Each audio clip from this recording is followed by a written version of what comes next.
Ծնվել մեծացել են Արցախում, Արցախը հանձնել են, մի նախադասություն չեմ լսել այդ հարցով։ Ուղղակի քննարկում են, ասում են, հա, դե որ մենք էինք, սենց էր, նենց։ Մենք եք եղա, անց է գնացել է։ Հիմա քո դժգոհությունը հիմա արտահայտի։ Ասա ինչ ենք անում։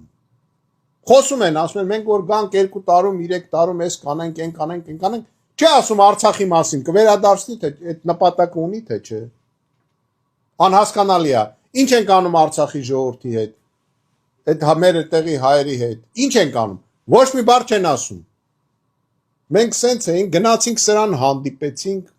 մեր մոտ սենց էին պահում իրանց, սենց էին պահում իրանց եւ այլ եւ այլ։ Հիմա խոսեք։ Հիմա ասեցի, սաղ վաճառել են։ Սաղ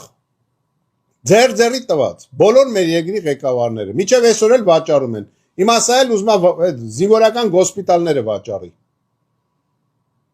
Պոլիգոնը Իջևանի պոլիգոնը վաճառում է։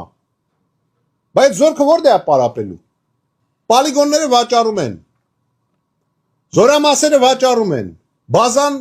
որտեղ սովետական միության ժամանակ միջուկային գլխիկներն էին պահում, հիմա կովեր են պահում։ Ասում եմ, մի օբյեկտ չկա Հայաստանում, որի վրա արժի մի հատ ռակետ ծախսել։ Չկա այդ օբյեկտը։ Դե իրանք իրանց տակը փորում են, էլի, մնում են իրանք այդ ռակետները իրանց գլխին տիղել։